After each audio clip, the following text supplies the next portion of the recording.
Alors, chers amis, dans la salle et hors la salle, on a le grand plaisir d'accueillir la ministre chargée du Logement, Emmanuelle Wargon.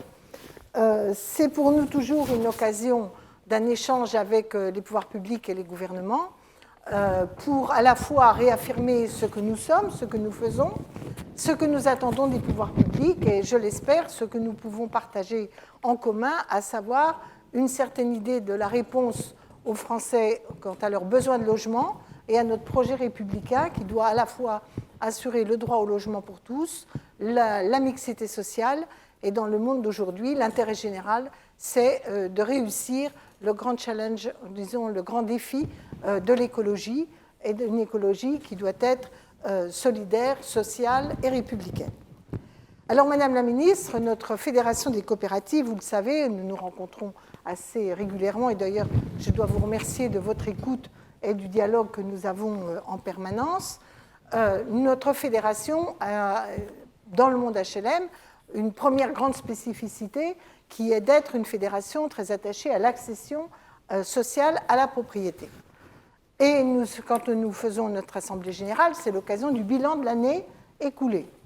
Le bilan de cette année écoulée, en termes de vente dans l'accession sociale par nos coopératives, a été satisfaisant, même été plutôt positif. Ça peut paraître paradoxal avec cette crise que nous avons vécue, mais en même temps, cette crise elle a aussi révélé une certaine appétence des Français, notamment des couches populaires, à pouvoir accéder à un logement qui corresponde à leurs aspirations dans la forme, et puis cette idée de pouvoir aussi avoir un patrimoine à transmettre le moment venu. En revanche, ce qui est vrai, c'est qu'à contrario, nous avons eu des difficultés pour construire. Et nous avons quasiment plus de stock. Vous savez, le gros débat qu'il y a toujours, quasiment plus de stock.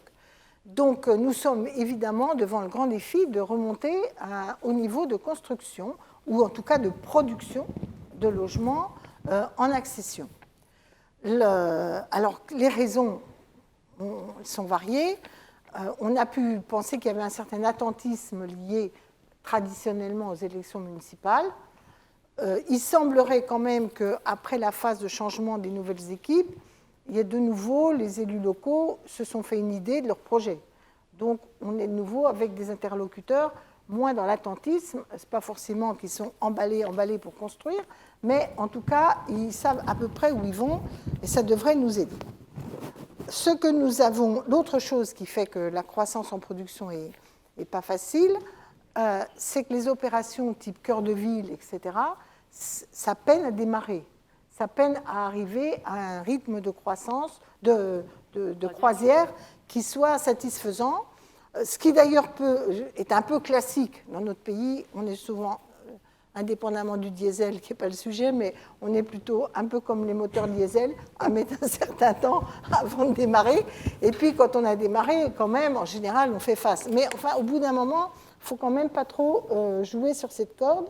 Donc sans doute s'interroger davantage sur est-ce que les outils qui sont mis en place, qu'ils soient techniques, financiers et autres, pour toutes ces opérations d'aménagement, on en parlait là tout à l'heure, qui vont devenir de plus en plus nécessaires si on veut réussir la zéro artificialisation nette, peut-être est-ce qu'ils sont assez bien calibrés, hein. En tout cas, ça va être une question devant nous, et nous, on souhaite beaucoup y participer, et on le fait déjà. Alors, les enjeux pour nous, c'est quand même toujours la capacité de nos ménages, des ménages de catégorie populaire et moyenne, à accéder à la propriété. Alors, on avait eu une grande inquiétude avec les nouveaux règlements bancaires qui rendaient des critères de plus en plus exigeants. On était un peu rassurés parce qu'il y a eu plus de souplesse du côté des banques. Néanmoins, on sent quand même que ce sujet reste devant nous comme une inquiétude sur... Et on a quand même des endroits où on a du mal à avoir des prêts. Alors, il y a des endroits où on a du mal à avoir des prêts parce que l'exigence de solvabilité est devenue parfois même caricaturale, hein. On a vu des professions de santé qui, pendant le Covid, se sont vues répondre « Comme vous êtes dans les professions de santé, vous n'êtes pas sûr comme métier. » Non, mais bonjour le cynisme, hein. Mais indépendamment de ça, on voit aussi que pour un certain nombre des produits, comme par exemple le BRS, comme par exemple le PSLA ou autres, comme on n'est pas dans une standardisation bancaire classique, vous savez, dans leurs ordinateurs, tchouf, ils mettent les critères, boum, on n'est pas dedans. Et alors là, pour avoir des prêts, c'est la croix et la bannière, X, le réseau bancaire français est tombé dans une banalisation de ces produits qui, quoi qu'ils en fassent des pubs à la télé, seront adaptés à notre territoire. Mon œil, la réalité, c'est que dans bien des cas, ils ne font pas assez l'effort de s'adapter à ce travail un petit peu de dentelle qu'on pourrait attendre d'opérateurs qui ne sont pas à plaindre par ailleurs. Donc, ça, c'est pour nous un sujet, c'est la grande attente de voir comment tout ça va faire. On reste toujours sur notre faim dans la prise en compte par les banques du fait que nous avons une sécurisation de nos opérations, garantie de rachat, etc., qui manifestement ne sont pas des critères que les banques ont envie de prendre en compte, alors même que quand on regarde les sinistralités dans notre secteur, elles sont infimes. Bon. Alors, tantôt, le risque, la faible sinistralité est considérée comme un atout. S'agissant de nos opérateurs, on ne veut pas la prendre en compte. Bon, on continue le combat, même si on sait que celui-là n'est pas le plus facile forcément à gagner. Et donc, en tout cas, notre cible à nous, c'est d'avoir de plus en plus des logements abordables. Et là, c'est vrai aussi qu'il y a des mouvements contradictoires à ça qui s'opèrent aujourd'hui. Premièrement, l'augmentation des coûts du bâtiment, que ce soit les matières premières, les coûts du bâtiment, l'augmentation du coût du foncier, j'y reviendrai tout à l'heure sur le foncier avec zéro artificialisation nette, et par ailleurs, globalement, les normes, qu'on le veuille ou non, elles ont un impact financier, on peut toujours nous dire mais non, c'est infime, quand on passe à l'acte, malgré tout, alors même s'il faut veiller au fait qu'il n'y ait pas d'abus par les opérateurs, néanmoins, c'est pour nous un problème. Donc on est dans une phase où on voit quand même l'augmentation des prix s'accroître et les revenus des Français ne pas suivre à la même, en tout cas pour les catégories populaires, ne pas suivre au même rythme, ce qui constitue un blocage important. Alors heureusement, il y a quand même quelques outils et il faut au moins les consolider, voire les renforcer. Alors le premier outil qui est le plus important historiquement, c'est le prêt à taux zéro. On a déjà eu l'occasion d'en parler, Madame la Ministre, vous savez qu'il doit évoluer déjà au 1er janvier, puisqu'on va prendre la contemporanéité ça c'est devenu la grande mode. Le problème, c'est qu'avec le PSLA, comme c'est un emploi différé, quand vous prenez votre PSLA, vous ne savez pas quelle sera la nature du prêt à taux zéro que vous aurez à la sortie, puisque vos revenus peuvent avoir évolué au regard de la contemporanéité. Donc il y a deux solutions de notre point de vue à cette question. Soit on fait un PTZ spécifique PSLA, et par exemple, enfin d'ailleurs c'est à peu près la même, on considère que c'est les revenus au moment où on signe le PSLA qui sont le niveau d'ayant droit du PTZ. Ça nous paraît en tout cas, ou alors on fait un critère spécifique d'un entre-deux avec des paramètres qui font que de toute façon, quand la personne rentre dans la démarche PSLA, elle sait à peu près si elle va avoir un PTZ et dans quel type de conditions. Sachant que la durée entre le moment où on signe le PSLA et où on passe accédant n'excède rarement 1 an ou 2. Hein. Ce n'est pas 10 ans. Bon. Donc ça, pour nous, c'est un souci parce que c'est quand même la complémentarité PSLA-PTZ, un des mécanismes les plus importants. Je crois que nous, on fait à peu près, j'ai des chiffres, 38%, c'est ça, de nos ventes, dans 36% de nos ventes qui sont en PSLA. Et le BRS monte en puissance puisque dès l'année précédente, dès 2020, alors que ça a été créé en 2019, on y a déjà plus de 8% de nos ventes qui sont en BRS. Donc on voit que ces outils sont attractifs. Faut-il encore que leur évolution soit positive et ne soit pas percutée par ça. Sur le PTZ, ben nous on souhaite que le plus tôt possible, l'État réaffirme sa volonté de prolonger le PTZ et d'en fixer le cadre. Parce que vous savez mieux que tout autre, enfin en tout cas comme nous tous, que la visibilité dans le secteur du logement, au-delà du court terme, est fondamentale pour éviter les stop and go, les incompréhensions et les problèmes. Je ne doute pas que vous essayez ce combat avec vos collègues des finances, qui, eux, je ne sais pas pour quelle raison, se sont mis dans la tête que le court terme était une garantie. L'État a du sens parce qu'il porte le long terme. C'est une vieille tradition républicaine dont je ne comprends pas qu'elle soit un peu en perdition ici ou là. En tout cas, la deuxième question pour nous, c'est dont j'ai parlé du PSLA. La deuxième question pour nous, c'est la question du bail réel solidaire et des OFS. Cet outil des OFS, il est récent.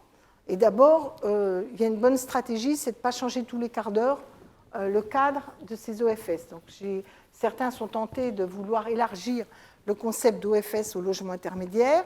Je vous ai toujours dit que nous, on n'y était pas favorable, parce qu'il y aura une concurrence de fait pour la disponibilité foncière de ces OFS avec le logement intermédiaire, et qu'on a besoin de foncier bien moins cher.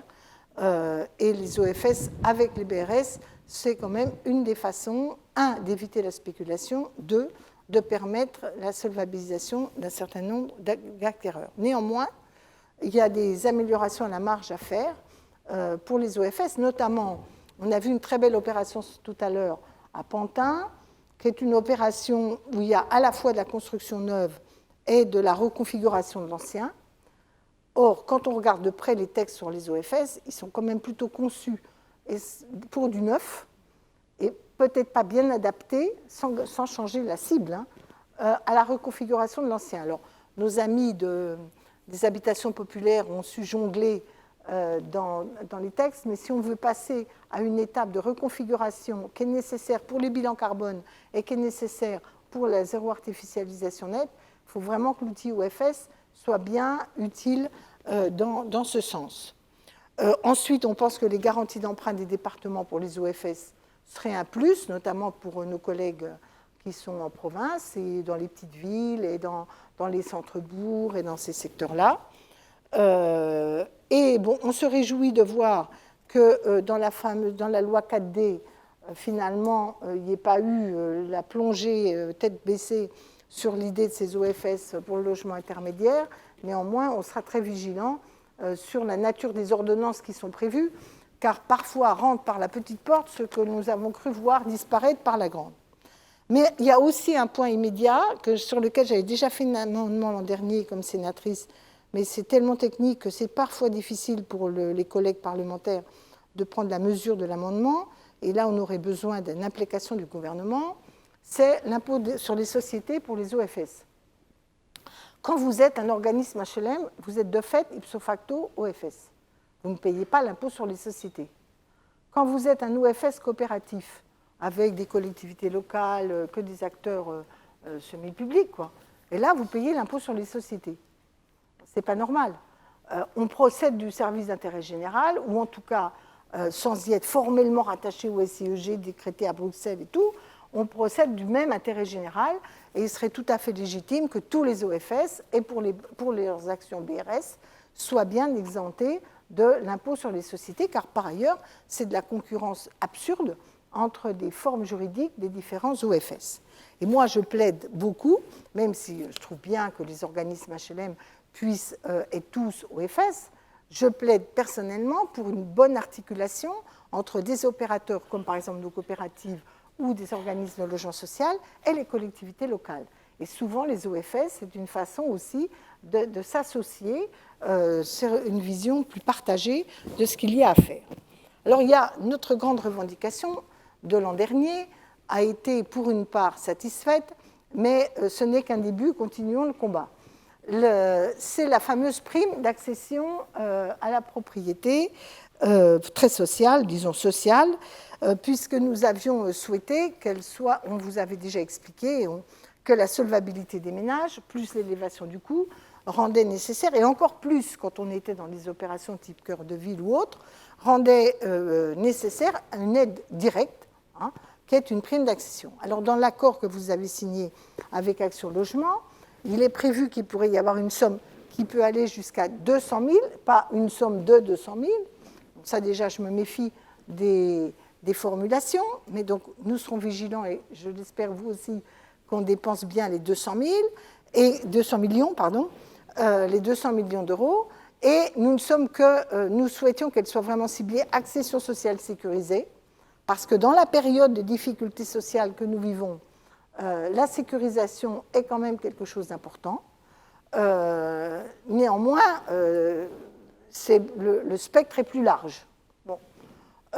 Et il est vrai qu'il doit être majoritairement en direction de nos coopératives. Donc j'incite les coopératives à monter le plus vite possible leur dossier pour que le majoritairement soit vite atteint, pour être sûr qu'il soit en tout cas atteint.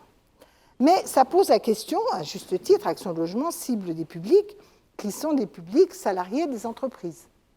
Et il y a d'autres types de besoins, par exemple de la fonction publique, les infirmières, les salariés des collectivités locales, toute une série d'emplois dans lesquels ces salariés auraient, si je puis dire, les mêmes besoins et les mêmes droits d'accéder à la propriété. Et là, l'outil Action Logement n'est pas opérationnel. Donc nous aimerions qu'à la prochaine loi de finances, au-delà de l'implication pour les salariés de la partie Action Logement, on puisse avoir un quantum, un programme spécifique qui pourrait être complémentaire sur le budget de l'État. Je rappelle quand même que là, on est à 200 millions d'euros. Avec l'effet levier que peut avoir ce type d'aide, je ne crois pas que l'État serait le grand perdant. Et puisqu'on parle des travailleurs essentiels, je pense que c'est une forme de réponse à leurs aspirations. Alors, on a parlé, bien sûr, prioritairement de la partie accession, mais notre fédération se développe de façon importante dans le secteur du locatif, puisque un certain nombre d'ESH, d'office, se transforment en coopératives et la plupart du temps en SIC. Et comme vous le savez, dans le SIC, il y a des collectivités locales qui sont bien ancrées à leur territoire. Et il y a aussi cette aspiration à davantage de citoyenneté à travers le fait coopératif. Donc nous avons de plus en plus de bailleurs. Je crois qu'on est autour de 150 000, 170 000 logements locatifs rattachés à la Fédération des coopératives HLM. Nous ne prétendons pas concurrencer nos collègues des autres familles. D'abord parce que notre culture de coopération, ce n'est pas la concurrence, mais la coopération. Et parce que nous pensons que ce patrimoine coopératif, outre ce que je disais sur la manière d'associer autrement les collectivités locales et on l'espère, les sociétaires, c'est aussi souvent des acteurs de la mixité sociale avec cette pertinence d'avoir tout le spectre des capacités de l'accession, du locatif, du très social, etc., possible.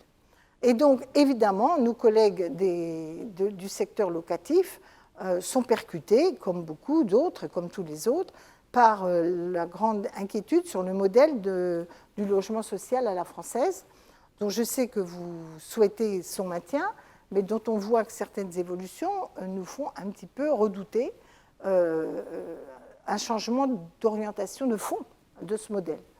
Et en tout cas, mais je ne vais pas réinsister, on a déjà eu l'occasion d'en parler au Sénat et les collègues des COP HLM savent que nous sommes très mobilisés, que d'ailleurs nous soyons accession coopérative ensemble mobilisés pour demander l'abandon de la RLS, qui pénalise pour nos organismes chez nous, dans les COP, ça revient à priver de 23% de leur autofinancement et de 17% de leurs résultats, ce qui évidemment les limite dans leur capacité d'investissement, de rénovation, etc. Alors, nous avons donc besoin de la stabilisation de ce cadre.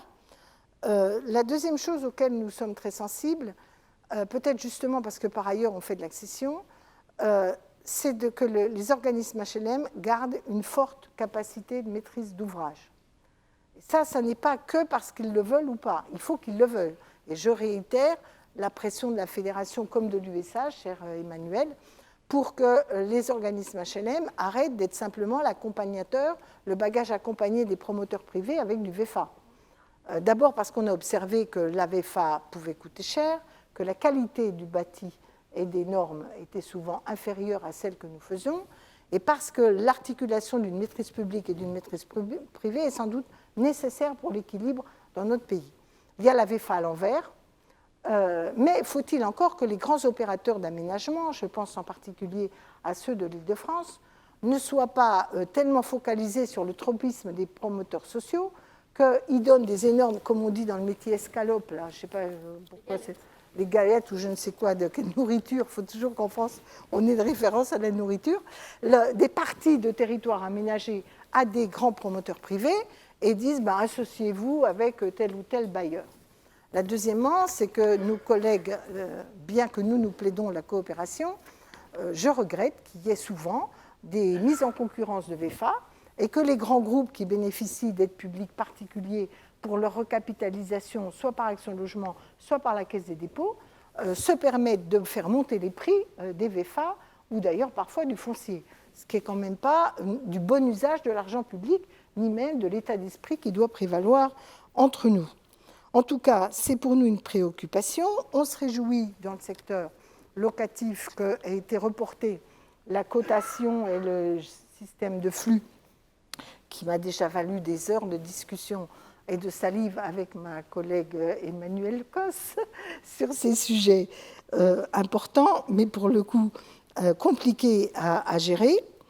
Je vais donc terminer sur la transition écologique, qui va nous ramener aussi à la capacité de produire. Donc d'abord, on a la chance dans notre fédération de n'avoir que 4% de nos logements qui sont classés F et G. 58% des logements produits ont une performance énergétique supérieure à la RT 2012. Vous me direz, il est temps maintenant. Et 40% bénéficient d'énergie renouvelable. Donc il y a un vrai mouvement d'attention à ces sujets.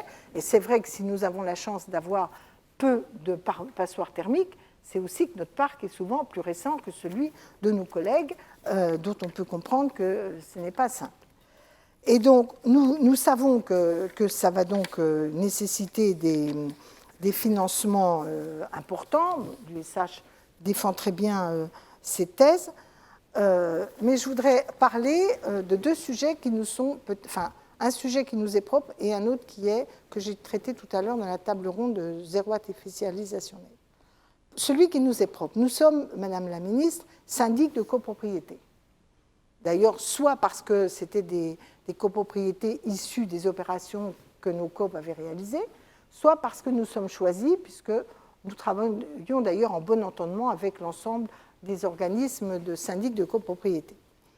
Et qu'est-ce que nous observons ? C'est que nous observons que beaucoup de rapports sont sortis sur l'habitat individuel ou l'habitat collectif, au sens social, notamment le rapport Sichel, qui vient de sortir, mais les copros en tant que tels ne sont pas bien étudiés quant au blocage qu'on peut avoir pour passer à la transition énergétique, qui d'ailleurs, on avait un débat tout à l'heure, montrait que la rénovation ne doit être pas simplement énergétique, et dans bien des cas, elle doit être beaucoup plus globale, le bruit, etc.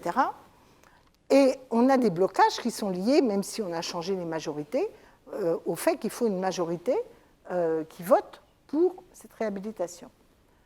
Et nous avons fait des propositions pour trouver des méthodes qui fassent qu'on rend plus facile le vote des copropriétaires, dans la mesure où le portage des travaux liés à cette réhabilitation serait lissé un peu comme c'est fait avec les OFS, dans la longue durée, avec une participation régulière et transmissible au remboursement de ces travaux.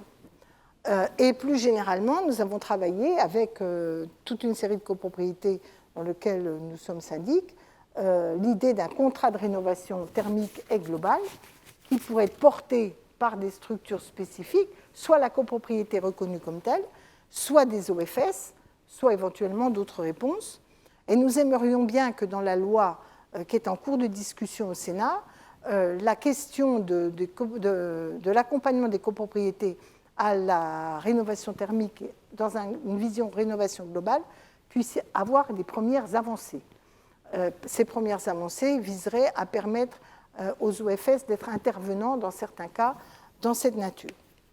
En tout cas, ce sujet est très important parce qu'on a eu les copropriétés dégradées. Il y a énormément de logements en copropriété avec des gens qui n'ont pas forcément des ressources considérables, même avec les coprêts, même avec la prime rénov', etc. Car en plus, il faut que tout le monde soit à peu près en situation de pouvoir répondre présent aux exigences d'investissement. La dernière chose sur laquelle je voulais terminer, c'est l'immense question du foncier. Les perspectives que l'État fixe et que la société française se fixe de zéro artificialisation nette va inéluctablement amener à une hausse des prix du foncier, puisqu'il va être plus rare et qu'il faudra construire dans moins de capacité d'État. Moi, je me réjouis de cette exigence. Mais si on ne veut pas voir qu'il y a là un risque d'écrémage social, de ségrégation sociale renforcée, on risque de se rendre compte des effets sociaux et d'ailleurs de développement durable, parce qu'après, il faut des transports, etc., d'une mesure qui n'aurait pas pris en compte le fait que, comme le foncier va être plus cher, si on veut que les couches populaires, que ce soit en locatif ou en accession, puissent habiter trouvent des besoins de logement, des logements, et par ailleurs habiter près de leur travail, il faut se mettre en situation de faire que ce foncier, en tout cas il y en ait une part considérable, qui soit abordable et en accès pour construire, et en accès en termes de coûts, pour construire à des prix abordables. Et là, ça suppose un certain nombre de dispositions dont certaines pourraient être prises rapidement. La première qui pourrait être prise rapidement, c'est de dire partout où il y a une aide publique, directe ou indirecte, pour un foncier, le fonds de dépollution, des secteurs de centre-ville ou d'aménagement ici ou là, il faut qu'il y ait une part de logement social obligatoire. Voilà, après, on peut dire 25, 30, 35. Et, à mon avis, il y a deux types de cas de figure. Il y a déjà du logement prévu, et là, il faut qu'il y ait au moins 30% de logements sociaux dans l'opération, et SRU ou pas SRU. Et deux, quand ce n'est pas du logement, on prenait l'exemple des centres commerciaux qui vont être reconvertis, pas forcément avec du logement, et comme il y a la compensation carbone, il devrait y avoir la compensation de logement social. À partir du moment où on construit de l'activité, on va construire des besoins de logement.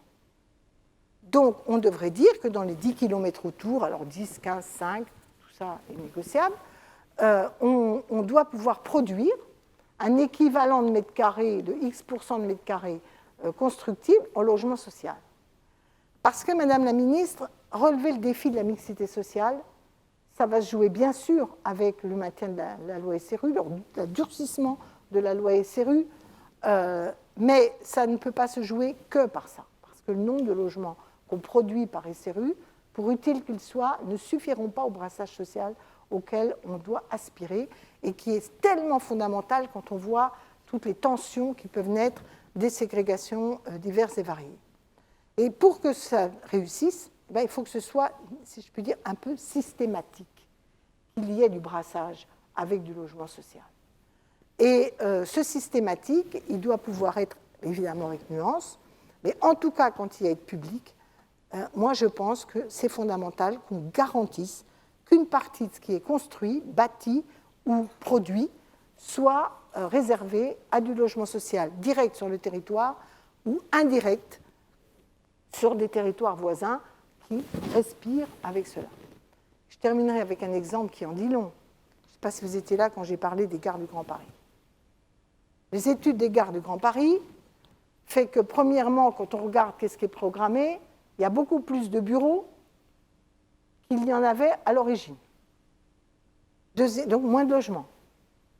Deuxièmement, que la part du logement social, 40 000, je crois, le disait le collègue de Rissorangis, 40 000 seulement logements sociaux avec tous ces 40 milliards qui vont être investis. Et après, on va pleurer sur les travailleurs essentiels qui sont loin de leur boulot, qui vont prendre des voitures qui, évidemment, ne sont pas les plus performantes parce qu'ils n'ont pas des grosses ressources, vont polluer. Donc, on a impérativement besoin que dans ces gares du Grand Paris, il y ait une obligation de logement social dans les X kilomètres autour. Enfin, c'est quand même pas insupportable pour la puissance publique. Si l'État n'est pas capable d'imposer cette solidarité-là, en plus là où il y a de l'argent, parce que c'est toujours plus facile d'exiger de la solidarité quand il y a un peu de mou quand même, mais où va-t-elle pouvoir l'imposer? Pire encore, les études ont montré que le logement social des 40 000 dont je vous parle, c'est dans l'Est qu'on les fait et pas dans l'Ouest. Cherchez l'erreur. Donc là, on voit bien que, en tout cas pour nous, COP-HLM, ce n'est pas forcément le centre de nos préoccupations directes, mais en tant que garant d'une certaine vision du logement social et de l'équité républicaine et de la mixité sociale, nous vous alertons sur ces moyens de dégager du foncier à coût abordable pour le logement social, qu'il soit locatif ou qu'il soit accession à la propriété. Les OFS, c'est bien, il faut les améliorer, ça ne suffira pas. La SRU, c'est bien, il faut la durcir, ça ne suffira pas. Il faut maintenant passer à une étape de devoir, je ne veux pas dire obligation, de devoir de mixité par l'obligation de faire du logement social dans l'ensemble des opérations qui bénéficient d'aides publiques. Voilà, Madame la Ministre, toute une série de préoccupations qui sont les nôtres. Je voudrais vous convaincre que, premièrement, nous sommes des partenaires loyaux. Nous nous disons toujours les choses avec franchise. Chaque fois qu'on peut avancer, même d'un petit pas, nous le faisons. En commun, c'est mieux encore. Ça n'enlève rien à notre détermination quand notre conviction est acquise. Mais en tout cas, soyez convaincus que nous serons à la fois fermes sur nos propositions, mais constructifs à double titre. Constructifs pour le logement social et l'accession sociale à la propriété.